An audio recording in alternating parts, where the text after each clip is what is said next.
Tema de hoje: o batismo, as tentações e o livramento do Senhor. Quero falar hoje sobre o batismo de Jesus e a tentação ali no deserto.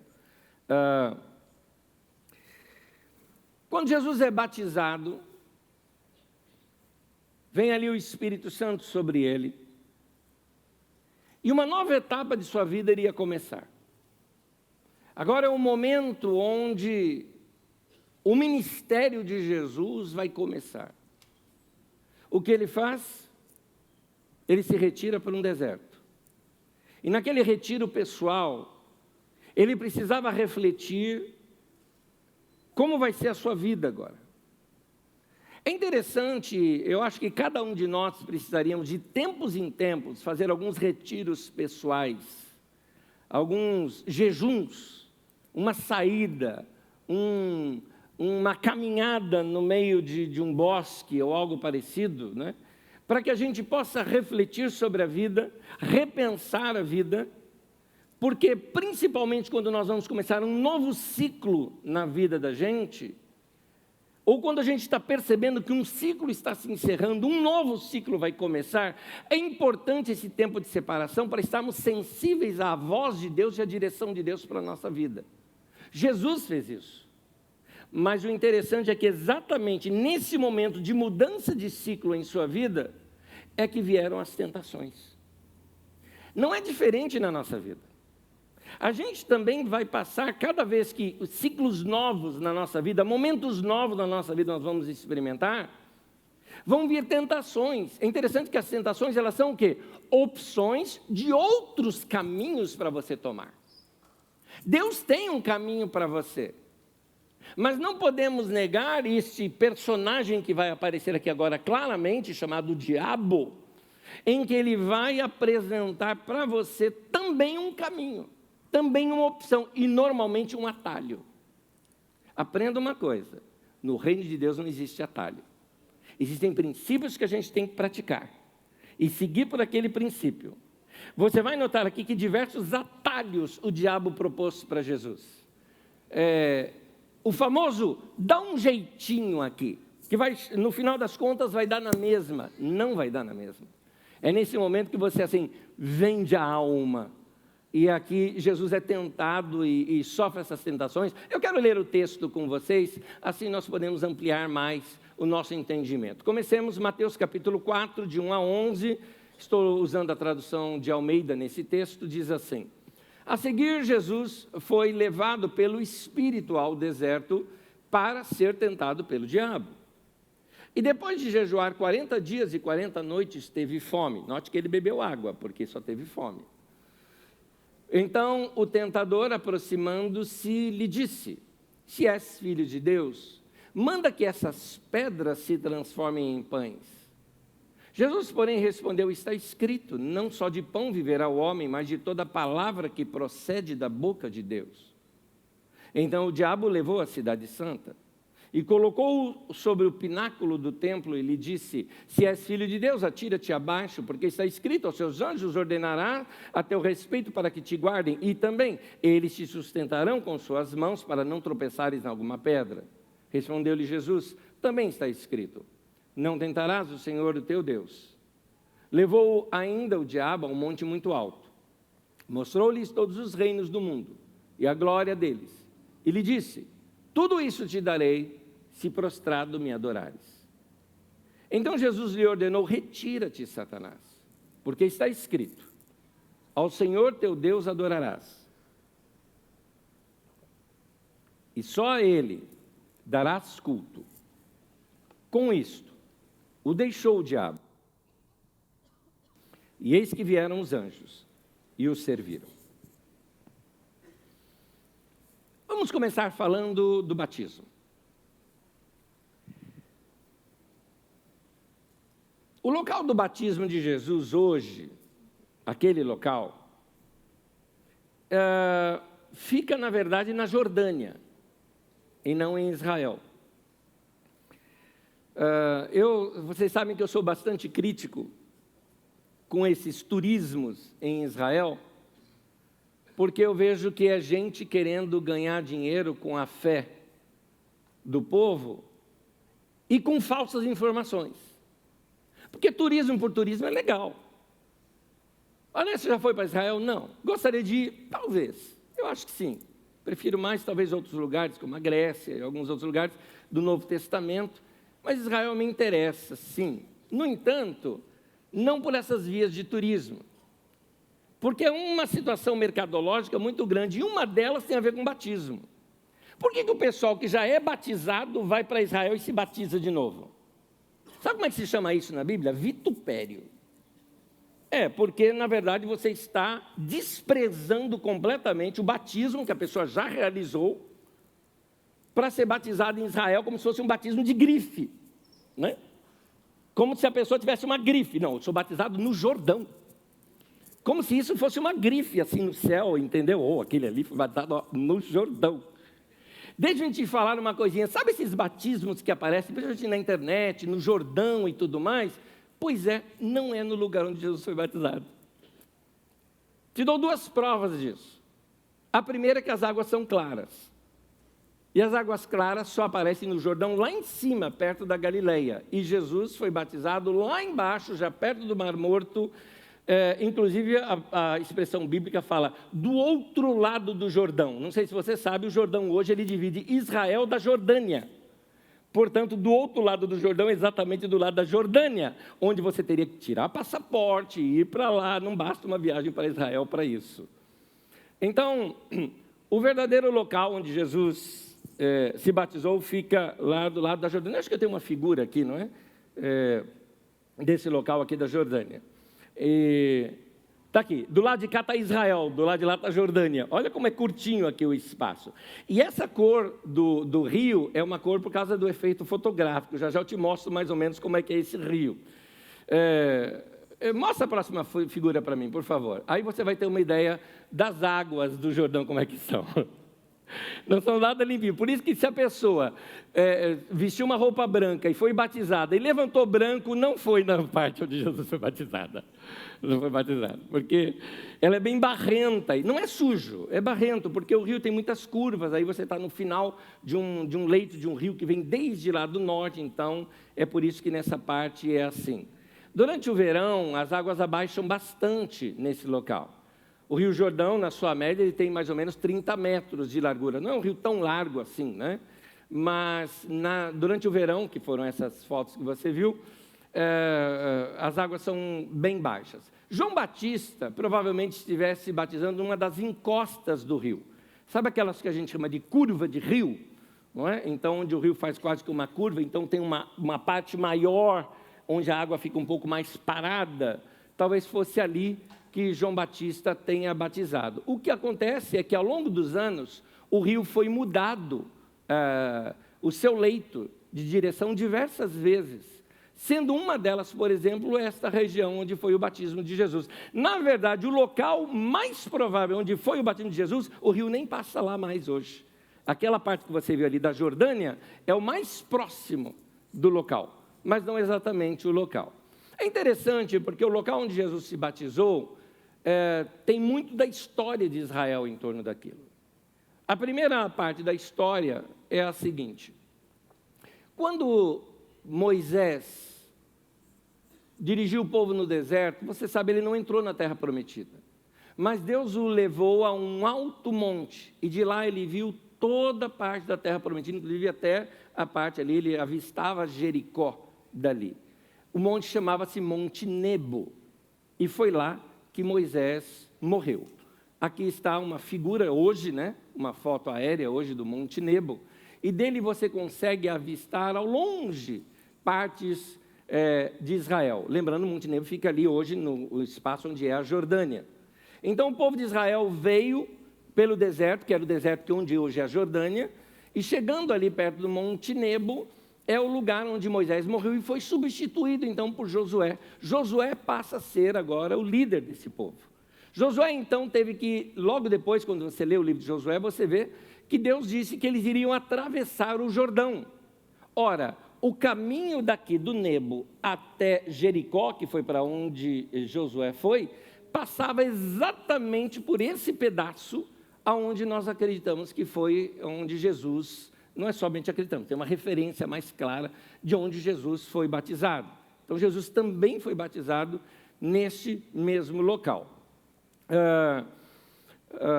Quando Jesus foi batizado, aliás, quer ver um outro acontecimento histórico que tem ali, é o seguinte: quando Elias foi para ser levado aos céus, ele vinha de Jericó em sentido Gileade, ou seja, em sentido ali da região do Monte Nebo, dali em diante.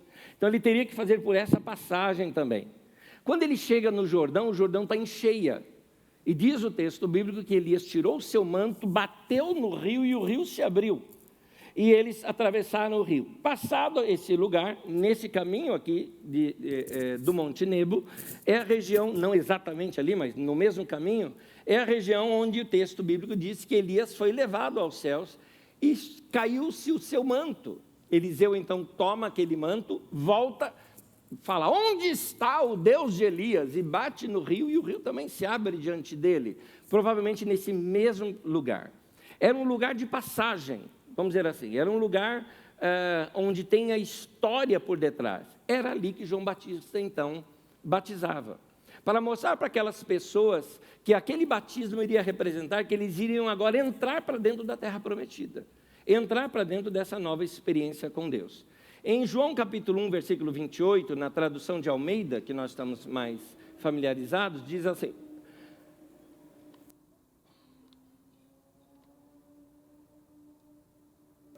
essas coisas se passaram em Betânia, do outro lado do Jordão, onde João estava batizando.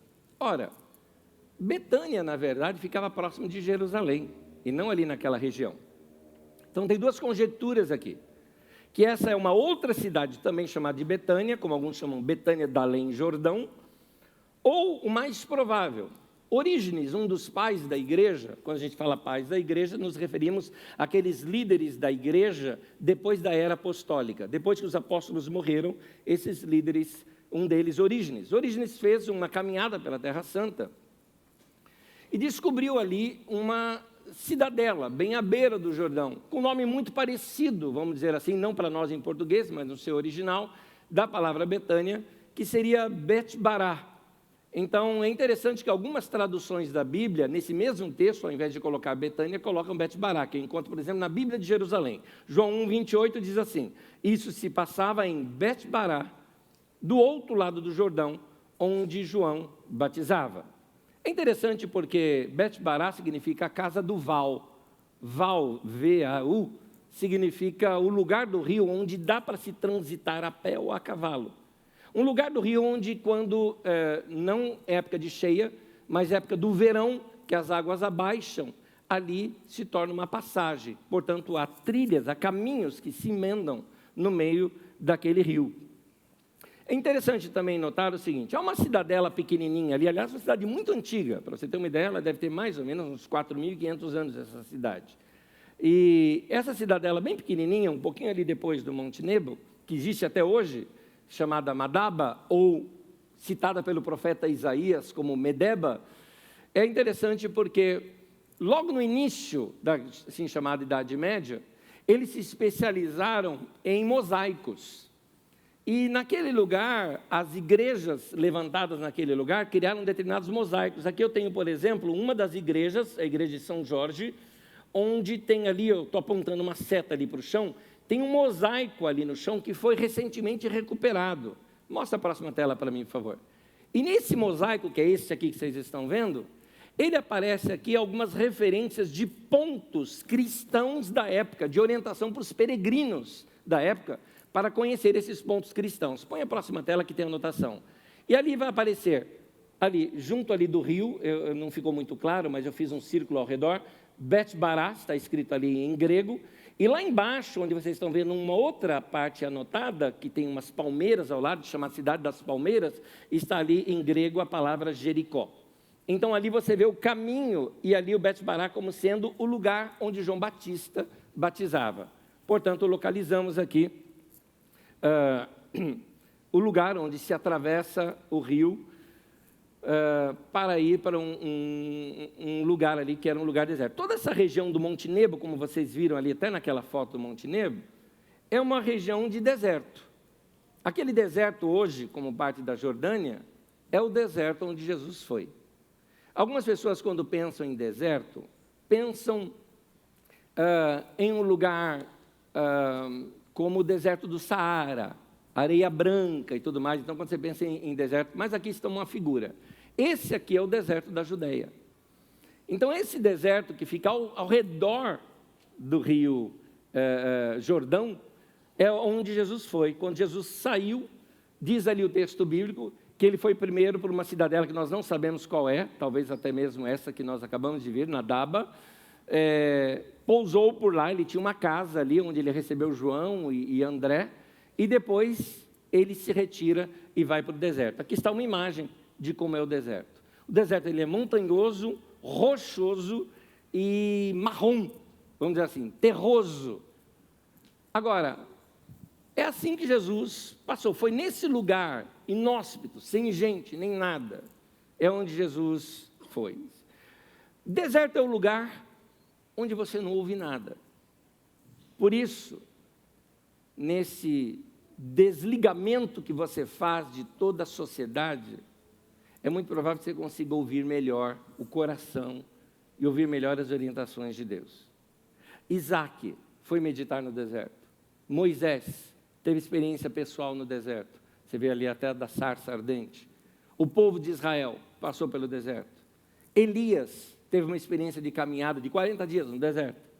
Paulo conta que ele teve uma experiência no deserto também da Arábia. Então, todos esses tiveram experiências onde eles perceberam que para um novo momento da sua vida, precisavam se retirar da agitação, da falação, das muitas vozes, dos muitos compromissos. Todas essas pessoas, inclusive eu e você, nós precisamos de tempos em tempos passar por uma experiência como esta de Jesus, de deserto. Não propriamente um deserto literal, mas um lugar onde você se afasta de tudo, para você fazer uma faxina na mente, uma faxina na vida, uma faxina nos compromissos, para você se preparar para um novo ciclo da tua vida. Pensa bem, nós já estamos quase no final do ano, e se a gente olhar para trás, a gente pergunta, o que eu fiz nesse ano? E do que eu fiz, do que realmente valeu a pena? Será que eu não estou gastando demais o meu tempo com coisas que não estão produzindo nada para a minha própria vida? Será que eu não preciso entrar num novo momento da minha vida, onde eu preciso experimentar alguma coisa diferente, uma coisa nova, uma coisa que de fato vai me dar mais significado para a minha vida? Por isso que eu te recomendei aquele livro, Uma Vida com Propósitos. Ele vai te ajudar a você pensar, por exemplo, em áreas, cada uma das áreas da sua vida, de qual o propósito, por que razão eu estou vivo, por que eu existo? É uma pergunta que a gente tem que se fazer de tempo em tempo. Qual é a razão da minha vida? Mesmo quando você tem convicções. Vou dar um exemplo meu, eu tenho convicção do meu chamado ministerial, da minha vocação, mas de tempo em tempo eu tenho que me perguntar da seguinte forma, mas eu estou de fato fazendo o que é necessário, o que é essencial dentro de uma vida ministerial? Será que eu não estou gastando tempo com coisas que eu não deveria estar gastando o meu tempo? Porque tempo é uma coisa que não volta mais. Você gastou, meu querido, já foi. Não se recupera tempo perdido. Tempo perdido é tempo perdido. O que você pode fazer é que, da agora em diante, você pode mudar e reaproveitar e passar a viver melhor a sua vida. Então, de tempo em tempo, a gente precisa fazer isso, como Jesus fez, como todos esses homens aqui também fizeram. Agora, foi exatamente aí no deserto que vieram as tentações. E as tentações, você dá para notar pelo próprio texto, lembra-se, o texto é um texto antigo. Levou Jesus ao pináculo do templo. Você acha que isso foi literal ou foi imaginário? Então é muito provável que isso tenha sido dúvidas, imaginações, suposições. São situações assim que a gente passa também. Jesus era gente como a gente, humano como nós, sujeitos às mesmas tentações que nós passamos. Portanto, se eu passo as mesmas tentações que Jesus passou, significa que, da mesma forma como, sendo ele, Jesus, teve suas tentações, suas opções, principalmente no momento em que ele ia mirar para um tempo novo da sua vida, vem o diabo e apresenta atalhos, assim vai acontecer comigo e com você também. Então a gente precisa estar atento. Vamos analisar as tentações de Jesus, para que delas a gente também possa tirar alguma lição. Primeira tentação, transformar pedras em pães. O que é isso? Te pegar no desespero. 40 dias sem comer. Jesus estava com fome. Olha o texto bíblico, Mateus 4:2. Depois de jejuar 40 dias e 40 noites, teve fome. Os pães no Oriente Médio, eles são interessantes. Ele não é como o pãozinho que você come na sua padaria, tá? Os pães, eles lembram uma pedra. Lembra? Ainda mais quando você viu a figura lá do deserto, vendo que ele não é branquinho, né? Que ele é terroso, né? Com essa cor de terra. Então, aquelas pedras do deserto, assim, é como se Jesus, de tanta fome, já estivesse tendo alucinação. Você também não tem alucinação quando você está com fome? Basta passar o horário de almoço que eu olho assim, se o cara é magro, alto, eu já imagino um cachorro quente assim, com a cabeça e o pé. Né? Se é gordinho, já é um hambúrguer. Né? Então, você é igual desenho animado. Agora, imagina, 40 dias, 40 noites. É muito tempo. Então, essas alucinações, Jesus era humano. Passou-se também com ele. E aí vem a tentação.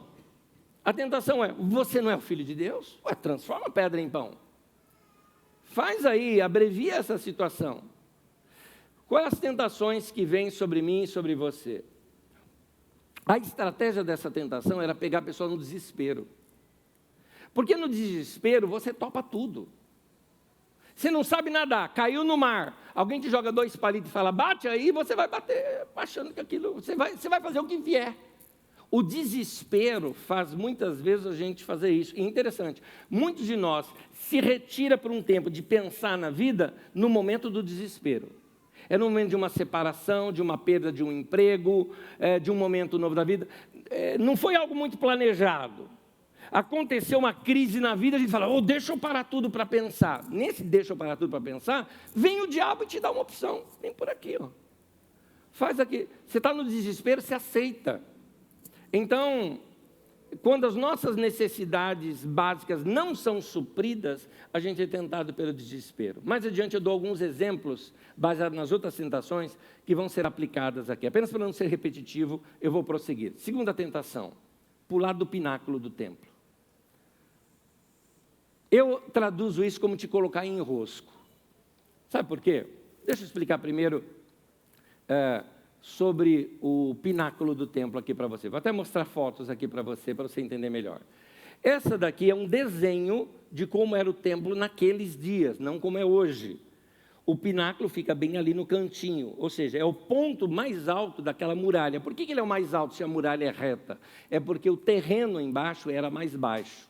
Hoje aquela região, ela está já mais aplainada, então você não nota muito bem isso. Coloca a próxima figura, por gentileza.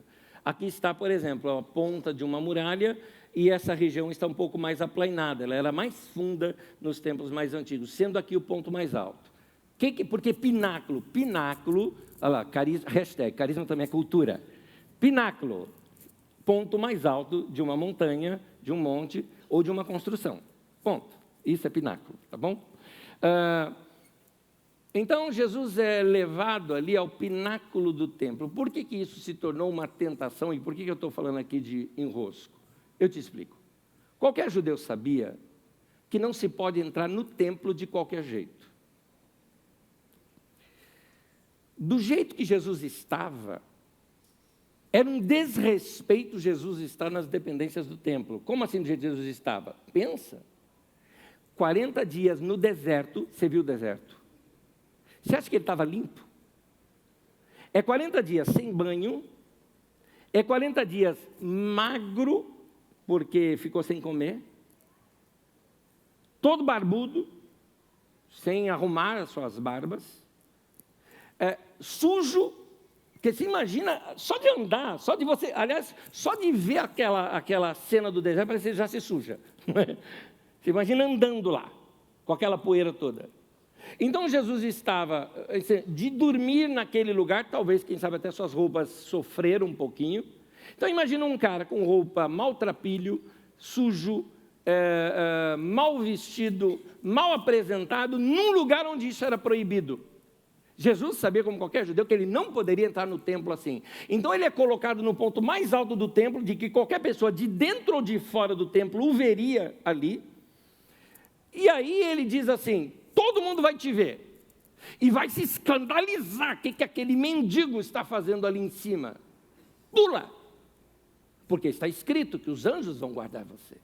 Agora imagina, você pula e começa a flutuar no ar, os anjos se segurando, o povo todo vai falar: esse cara é o Messias, ninguém vai ter dúvida de você.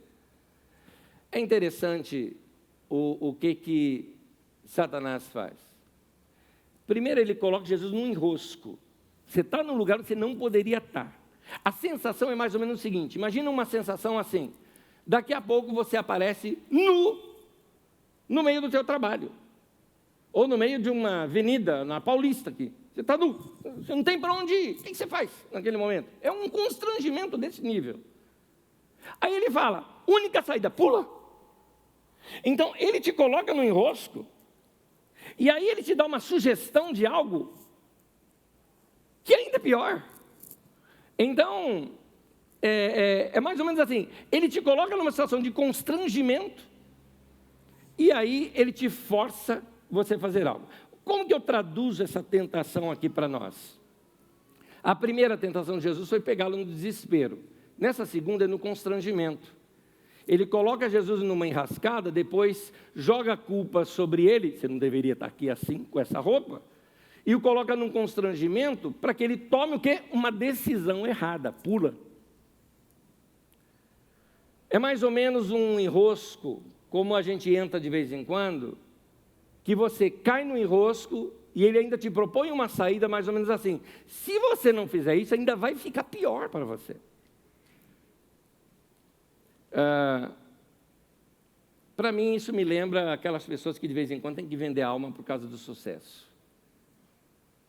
Esses enroscos, essas arapucas do diabo, no Salmo 91, versículo 3, é chamado de laço do passarinheiro. Laço do passarinheiro é aquela armadilha para pegar o passarinho. Uma arapuca, uma armadilha. E no texto do Salmo 91 te ensina isso: anda com Deus, anda com o Senhor, para se livrar dessas arapucas, dessas armadilhas. Eu quero ampliar um pouquinho aqui. Eu fiz uma busca rápida na Bíblia Sagrada, tem muitas, mas eu selecionei uma ou outra aqui, de texto bíblico mesmo, só para você ler, para você ver como a Bíblia é muito próxima de nós, que ela vai narrar aqui para nós algumas arapucas que nós podemos cair facilmente. Uma delas, negócios feitos no impulso. É interessante essa... lembra que eu te falei que essa segunda tentação ela vem em duas etapas? Primeiro ele coloca Jesus numa situação de constrangimento e depois ele propõe uma coisa pior para ele. Ele falou: se você não fizer, vai ficar pior para você ainda. É mais ou menos o seguinte: ele te dá uma situação de impulso, você vai e fecha um negócio, aí você não tem dinheiro para pagar, ele propõe: olha, sei lá, tem um cara ali que ele é agiota, e ele dá um jeito para você nessas coisas. Então te põe numa arapuca pior ainda. Isso é arapuca, isso é enrosco. E a Bíblia fala sobre isso. A Bíblia nos alerta muito de problemas como uma compra, um empréstimo, ou uma sociedade feita, sabe? Vou ser sócio aqui agora para ter meu nome numa empresa, e não viu os prós e contras, porque você está olhando negócios e ganhos rápidos. E dinheiro que é fácil de ganhar é fácil de perder. Tem um texto na linguagem de hoje que traduz a Bíblia dessa maneira também. Mas eu quero ler um texto aqui com você, Provérbios 6, de 1 e 2. Quero ler na tradução da Bíblia a mensagem. Diz assim: amigo, se você está em dívida com seu vizinho, se está preso em algum negócio com um estranho, se no impulso, olha eu falando aí para você de comprar no impulso, você prometeu dar a casa em garantia e agora ficou sem lugar para morar, não perca nem um minuto, livre-se dessa confusão. Você está nas mãos daquele homem. Deixe o orgulho de lado. Vá e se humilhe. Peça e insista. Não deixe para depois, não há tempo a perder. Livre-se disso. como a corça se livra do caçador, como o pássaro do armador de laços, ou daquilo que a gente chama de laço do passarinheiro, arapuca. As arapucas podem ser negócios, sim, mas elas também podem ser outra coisa, relacionamentos. Há épocas da nossa vida em que a gente está trocando de amigos. Acontece. Tem amigos que são para a vida inteira. Gente boa demais. A gente briga, fica junto e tal, mas é amigo para a vida toda. Mas tem alguns amigos que você, de tempo em tempo, percebe que não era tão amigo assim. Às vezes era um colega só de trabalho e você confundiu a amizade. E aí tem épocas que você quer se desgrudar de algumas pessoas, porque você percebeu que aquelas pessoas são tóxicas para você. O caso é que é um novo ciclo na sua vida. E o que eu falo, sempre que vai começar um novo ciclo, apesar de ser um tempo bom e de diferença e de renovação, também é um tempo de tentação. E nessas tentações vai acontecer o quê? Novos amigos, que talvez sejam piores do que aqueles. Como saber disso? Há princípios bíblicos sobre isso. Uma das coisas que a Bíblia nos mostra é que más companhias podem surgir em tempos nesses momentos de trocas de amizade, gente com costumes que não são seus e te corrompem. Porque você está sensível naquele momento. Você está no momento de troca. Aí aparece alguém com costumes diferentes do seu e que é novidade. E por ser novidade você se interessa, e aí daqui a pouco você está num emaranhado só, num lamaçal só. Provérbios, eu vou citar 2 textos, um no Antigo e um outro no Novo Testamento. Provérbios capítulo 1, versículo 10 ao 15. Amigo, Bíblia Mensagem diz isso. Se as más companhias são uma tentação, caia fora enquanto é tempo. Se dizem, aqui eu abreviei o texto, ele é do 10 ao 15, eu peguei só algumas frases para não ficar o texto muito longo. Se dizem, vamos sair para aprontar, venha com a gente, isso é que é diversão. Ah, amigo, nem olhe mais para essa gente e simplesmente dê as costas. Algumas pessoas não sabem dizer não. E por não saber dizer não, vão entrando nesses enroscos. Você percebe que determinadas pessoas são más companhias para você. Ah, mas Anésio, eu estou evangelizando. Tá. Eu digo o seguinte, é uma escada rolante, você está descendo ou subindo? Porque se você está numa posição segura e está ajudando alguém, certíssimo. Mas se você está na areia movediça junto com a pessoa e ela está te puxando para baixo, eu te pergunto, é mesmo uma boa companhia? Você está influenciando ou está sendo influenciado? No Novo Testamento, Paulo apóstolo faz uma recomendação, 1 Coríntios 15, 33, ele diz assim, não se deixem enganar. Talvez ele tinha aquele texto de Provérbios em mente quando ele escreveu isso. As más companhias corrompem os bons costumes. Então tem coisas que as pessoas até próximas de você falou, você anda mudando um pouco, porque você andou com esse pessoal novo aí que você está andando, você está meio diferente. Qual é a sua tendência? De orgulhoso, dizer, não, eu sei o que eu estou fazendo, eu sou adulto, e tudo mais. Mas quem está perto de você está percebendo, você está se afundando. O que disse lá o texto? Não olhe mais para essa gente, simplesmente dê as costas. Cai fora. Cai fora. Cai fora. E alguns aqui não é amizade, é relacionamento amoroso. Ah, mas eu estou apaixonado. Ué, você pode se apaixonar pela coisa errada. Quem disse que não? Então, abra os seus olhos. Aquilo pode estar te levando para um buraco. Terceira tentação. Ganhar poder e influência no mundo. Para isso, Jesus tinha que fazer algumas concessões. A Bíblia mostra que Jesus veio para recuperar o domínio. O diabo, então, propõe algo sem briga e sem sofrimento. O diabo era o príncipe desse mundo. E ele sabia que Jesus veio para tomar isso dele. Então, ele propõe algo. Você só faz esse afagozinho aqui, me tornando o seu Deus. E fica tudo bem entre a gente não briga. Era a tentação do caminho mais fácil. Seria algo mais ou menos assim que o diabo propôs para Jesus. Assim, não, eu não quero tirar o alvo de Deus para a sua vida. Você merece o sucesso, você merece brilhar, você, Jesus, merece prosperar, você merece esse dinheiro, você merece ser feliz, mas quero te propor um atalho. Faz um acordo aqui comigo. É aquela tentação que vem sobre mim e sobre você de fazer concessões. Você merece ganhar mais. Vai ter que falar umas mentirinhas. Entendeu? Uma mentirinha aqui, uma mentirinha, mas vai ganhar mais. Você vende a alma por trocas. Você vai ficar famoso. Vai ter que fazer umas polêmicas, umas mentiras aí, umas fakes aí pela internet. Mas vai ganhar dinheiro e vai ficar famoso.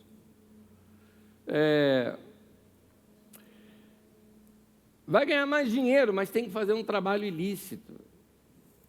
E aí o diabo te seduz com amor ao mundo, o amor ao sucesso, quando isso fica acima de pessoas. Deixa eu dar uma notícia para você, meu querido irmão e minha querida irmã. O diabo não vai parar de tentar. Inclusive com Jesus não parou. Nós lemos o texto de Mateus. Eu quero te mostrar no mesmo texto que fala da tentação, só que do Evangelho de Lucas. Olha como Lucas termina essa narrativa. Lucas 4,13 diz assim: tendo terminado essas tentações, o diabo deixou até ocasião oportuna. Mais ou menos assim, perdi essa, mas eu volto. Então ele não vai parar. O que eu quero te mostrar é que a tentação de Jesus é um símbolo para nós. Ele era filho de Deus, nós também somos. Ele ouviu a voz de Deus, esse é meu filho amado em quem eu tenho prazer. Você tem a voz de Deus dentro de você, porque a Bíblia diz no livro de Romanos capítulo 8, que o próprio Espírito de Deus testifica com o nosso Espírito que nós somos filhos de Deus. Lá dentro a gente sabe, eu estou salvo, eu sou de Deus. Mas assim como Deus falou ali para Jesus, você é o meu filho amado, Ele fala para você também é minha filha, você também é o meu filho. Mas fique alerta, porque o mundo não é brincadeira. Olha o que Pedro, o apóstolo, você conhece Pedro? Pedro, o apóstolo, ele fala, numa de suas cartas, diz assim, Pedro capítulo 5, versículo 8 ao 9, estejam alertas e vigiem, o diabo, o inimigo de vocês, anda ao redor como leão, rugindo e procurando a quem possa devorar. Resistam-lhe, permanecendo firmes na fé, sabendo que os irmãos que vocês têm em todo o mundo estão passando pelos mesmos sofrimentos. Se você buscar uma imagem sobre como o leão faz, ele vê um rebanho, ele fica o tempo todo cercando o rebanho, o tempo todo, de longe, o tempo todo. Porque o rebanho junto ele não enfrenta. Mas basta um ficar distraído que saiu de perto ali do rebanho, ele falou, essa é a minha presa. Então ele afasta do rebanho. Presta atenção. O que é que tem te afastado do rebanho de Deus? Quais são as coisas que aos poucos te afastam de comunhão, de irmãos, de oração, de fazer isso que você está fazendo hoje pela manhã, de levantar cedo, sair, vir para a reunião da igreja, receber palavra de Deus? É aos poucos que o diabo vai fazendo isso, até que você esteja sozinho. Aí você é uma presa para ele. O que a Bíblia nos ensina? Vigia. O que é vigiar? Olha para o redor. Opa, está todo o povo aqui, eu não estou, deixa eu voltar para cá. Não vou ficar sozinho. Porque o diabo está o quê? Ao redor, olhando. Se tiver uma brecha, eu entro. Aquele ali se separou, é aqui que eu vou atacar. Esse é o ataque dele. Mas a Bíblia nos ensina algo. Resistam-lhe permanecendo firmes na fé. O que é ser firme na fé? Ser firme na fé é ser firme na palavra de Deus. É firme naquilo que você tem aprendido da palavra de Deus. Meu irmão, hoje aqui, você está recebendo a palavra de Deus. Hoje aqui, você está recebendo a orientação do Senhor. Pega essa palavra e põe no coração. O que a Bíblia diz? Guardei tua palavra no meu coração para não pecar contra ti. O que é pecar? Pecar é desviar do caminho. Eu não quero desviar do caminho. Então eu vou meditar nessa palavra ao longo da semana. Eu vou repensar essas orientações que têm sido dadas aqui para mim. firme naquilo que você tem aprendido da palavra de Deus. Resistir ao diabo e resistir à tentação é simples. Vou te falar uma frase aqui que resume tudo. Faça o certo. Pronto. Faça o que é certo. Mas, Onésio, se eu fizer esse negócio, não é lícito, sabe? Tem umas coisinhas aqui escusas, mas vou ganhar muito dinheiro. Cara, arapuca. Ratoeira. Ratoeira é assim, está lá uma comida para você. É uma coisa básica, é o que você quer, mas vai te matar. Então não cai nessa. Faz o certo. Ah, mas isso aqui vai estar... Mas não vou fazer, eu vou fazer o correto. Eu vou fazer o correto. Eu me lembrei de uma situação aqui agora, vou contar uma coisinha para vocês. Vocês sabem assim, desculpe meu orgulho pessoal. Desculpe, eu vou expor para vocês meu orgulho pessoal, vocês vão entender. Eu tenho orgulho da minha adolescência e juventude. Eu tenho orgulho. Porque eu era um menino que seguia assim radicalmente a palavra de Deus. Eu trabalhava na matriz de um banco em São Paulo e era office boy. Qual o cargo abaixo do office boy? Não tem cargo abaixo do office boy. É o cargo mais baixo que tinha no banco. O resto era a empresa contratada. Né? Então você é a ralé da ralé. Mas estava começando carreira, 14 aninhos de idade, começando minha carreira. E trabalhando lá no banco, chegou um momento em que o meu líder ali dos boys chegou assim para mim, né, e falou, olha, faltou ascensorista, tudo mais, cuida lá do elevador. Que delícia, ficar lá só apertando o botão, falando todo mundo, aquilo era uma delícia. Eu fiquei. Passou as horas, daqui a pouco ele vem desesperado para mim. Onésio, você tem que voltar lá no departamento que você trabalha, porque eram vários departamentos do banco, né, vários andares. O pessoal está reclamando, fala que você foi lá na parte de ter que assinar alguns contratos, assinar documentação, no departamento pessoal. No departamento pessoal assinar alguma coisa, que tudo bem. Eu falei, não, tudo bem não, é mentira. Não, mas eu que estou mandando. Eu falei, o senhor está mandando, mas Deus me manda, eu não menti. Eu desculpe, tem alguém acima do senhor. Desse jeito o menino encarando o chefe. Mas você tem que me obedecer. Eu falei, antes de obedecer o senhor, eu vou obedecer a Deus, eu não vou mentir. Você sabe que você pode ser mandado embora. Eu falei, não me importo. Ele não me mandou embora. Ele rebaixou. Como é que rebaixa um contínuo? Sabe como? Põe para trabalhar com a diretoria. Era o pior lugar que tinha para trabalhar. Porque os caras mandavam e acabou. E qualquer erro você está na rua. Então ele, para não mandar embora, é assim, todo mundo que vai para a diretoria é mandado embora depois. Porque um errinho, pá. Porque era com a diretoria, vice-presidência do banco, né? Lá você errava, estava na rua. Tudo bem, vou trabalhar lá. Fui trabalhar lá bonitinho, certinho, trabalhando lá. O que aconteceu? Peguei amizade com todo mundo. Amizade com o diretor, amizade com esse, amizade com aquele, amizade com a secretária. Aí um dia a secretária chegou assim para mim e falou o seguinte, que ela me viu, eu estava distribuindo algumas cartas, né? E tinha umas cartas em inglês. Eu falei, olha, essa carta aqui é direcionada a tal coisa. Ela falou, você sabe falar inglês? Eu falei, estou aprendendo, estou doido para aprender, e eu estou aprendendo da maneira como eu posso. Mas como você está fazendo curso? Não, estou fazendo sozinho. Sério, ela gostou de mim. Aí me adotou como se fosse um filho. Ela falou, vou te dar um conselho. Está chegando a época da sua promoção, depois de tanto tempo vocês são promovidos. Então vou te colocar num departamento aqui do banco, onde lida com a área de inglês. Você topa? Eu falei, é claro. Gente, eu fiz isso. Fui parar no departamento melhor, ganhava mais que os outros departamentos. Fui o primeiro operador de computador e isso fez a minha vida, porque eu aprendi a mexer com computadores lá no banco. Lidei com a área do inglês, isso me ajudou bastante a crescer, trabalhava no comércio exterior do banco.